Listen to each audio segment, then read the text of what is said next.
My brother and I drove my fish 16 straight hours across the country to bring them home from school. I'm going to show you how we did it and how they're doing, so stay tuned. Oh, she really doesn't want to let him go. What the heck?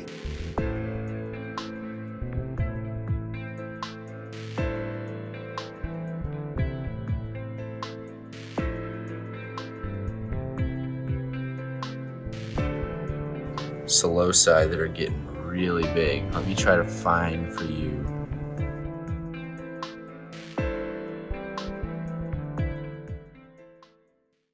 If you're interested in learning how I transported the fish, stick around till the end of the video. I'll be focusing a little more on the fish to start off. So this is the first tank that I moved fish into. This is a 20 long.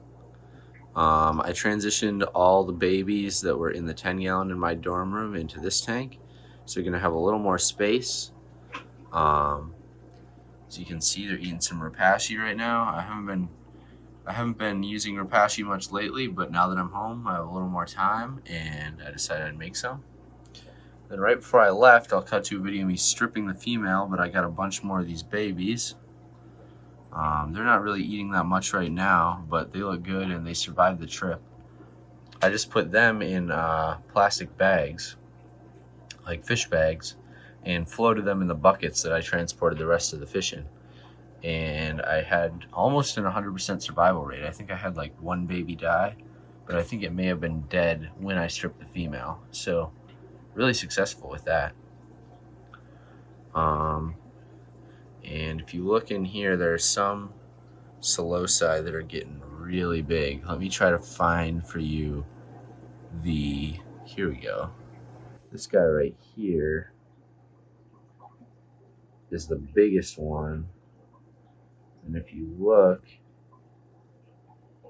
he has an egg spot. Maybe he's not going to turn, but maybe you'll just have to trust me. He has an egg spot on, I believe it's the anal fin, just like his dad. So they're starting to show the sexual dimorphism, and I don't know how close that means they are to breeding, but they're definitely growing quickly. I'm hoping by the end of the summer, maybe I'll be able to breed the babies, but we'll see. Now I'll go to the next tank. Down here, I just moved the 20 high from my dorm to here. I had to drain it and put the fish in a bucket. And then when I got back, I just I think I put the bucket water plus a lot of dechlorinated tap water in. And fortunately, they seem to be doing great.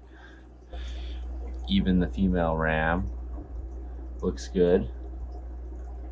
So that's a massive success. This would have been the group of fish that I would have expected to struggle the most, and I didn't lose a single one. So that's good. They're also eating some rapashi over here. That full red male looks really good. I'm hoping to breed him with the albino female over here and hopefully produce a line of consistently full red fish, but we'll see if that actually happens. They may have mixed genes. And then you see the Obrosis corridoras. They look good. They probably like this water change. They seem tolerant of change in water, and they will also behave a little more actively when a big water change occurs. Some corries will breed after a water change. I haven't observed that yet in these guys, but maybe when they do start breeding for me, that will be what triggers it. So we'll see. Now for the third tank. This tank is probably doing the worst out of the new tanks. You see a dead baby floating right here. I don't know if it'll focus.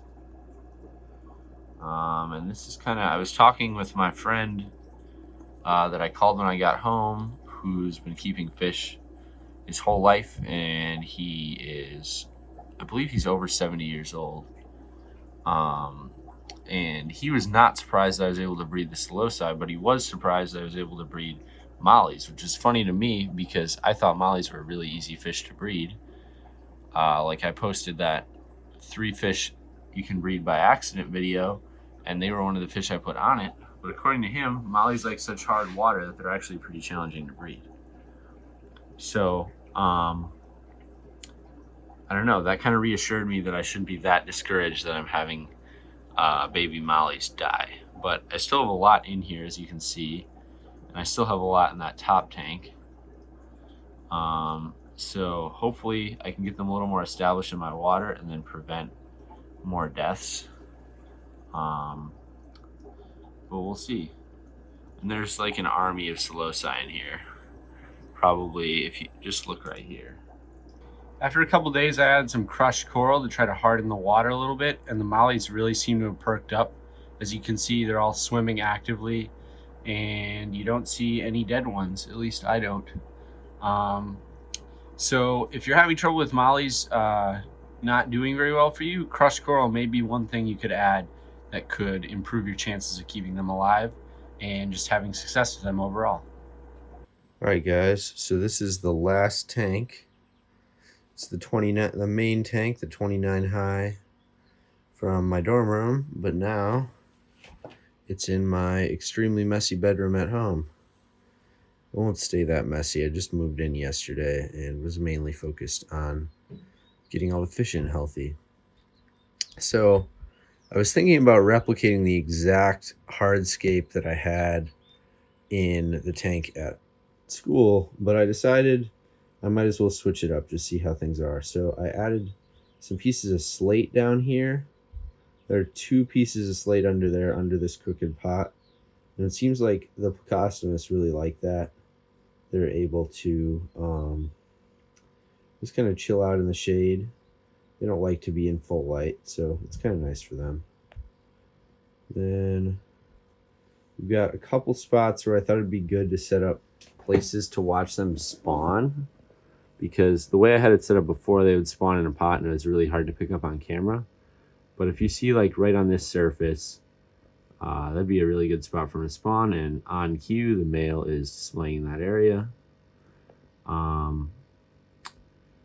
So yeah, and then also I'm hoping that maybe they'll spawn over here, because if you can see from the side view, you can kind of see that in there, and my bed's right here, so hopefully I can lay in my bed and look in there and try to see them spawn right there.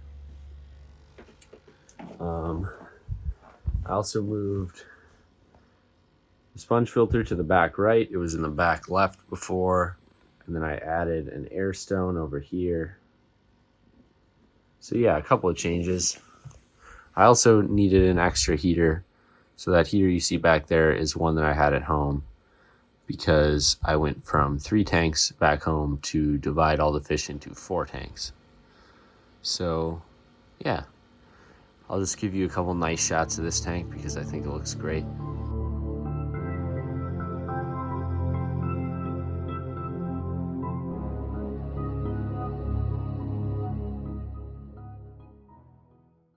All right, guys, so it's been a few days since I moved back, and the tank's clearing up nicely. Everything looks good. And now I just wanted to give you a little look at how I transported the fish, so that if you're doing something similar, you could have an idea how you could do it too. So here in front of me, I have the basics things that I use to transport my fish successfully. So the key was 5-gallon buckets, which I don't know. I would say most fish keepers should have 5-gallon buckets. If you don't, I would be interested to know how you do water changes. If you have a small tank, you'd probably get by with something smaller. But for most people, I would say it's a good idea to have at least one 5-gallon bucket to help maintain your aquariums. But I transported the fish in 5-gallon buckets with these lids on them, which you can also buy. You can buy both of these at Home Depot. These are actually the Home Depot 5-gallon buckets. And then I have this knife, which, I don't know, it's a pretty decent knife, but I think you could find a lot of knives that can do this. Or a drill if you have one. I didn't have a drill at school, but I did have a knife. So I use this knife to bore this hole right here into the top of the bucket, or the top of the bucket cover. And basically what I did is I just started by pointing the knife down at it and then applying some pressure and rotating it over and over until I got the correct sized hole. And the size hole I wanted was a hole that would fit well with airline tubing. So if I can get the end of this airline, basically I would just keep testing it until the airline just fit through. So there, it's through. It's not a friction fit, but it's not super loose. There isn't a big gap. And then after I did that, I put on an air stone, which I use Aquarium Co-op Never Clog air stones. I'll put a link to those in the description.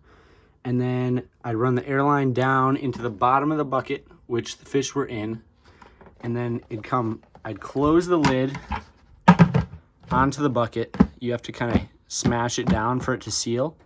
And then you'd have the airline running out of here, and I'd run the airline to this Aquarium Co-op air pump, which the great thing about this air pump is, if you see it's plugged in right now, if I unplug it, it keeps running. And right now you can see the battery's fully charged. Now a full charge at it running continuously, I believe lasts about 8 hours, and I had a 16-hour drive.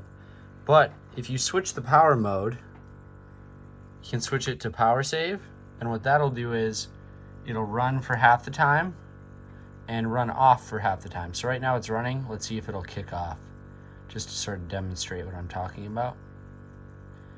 I don't hear it kicking off, but I'm going to keep talking. Okay, so there you go. You hear it kicking off. It'll kick on again in a second. That basically just conserves power so it can last throughout your whole trip. So I used 2 of these because I used 4 or 5 gallon buckets. And now you can see it's charging again because I plugged it in. And if I press this again, it turns it off. If you press it a third time, it goes back to full power.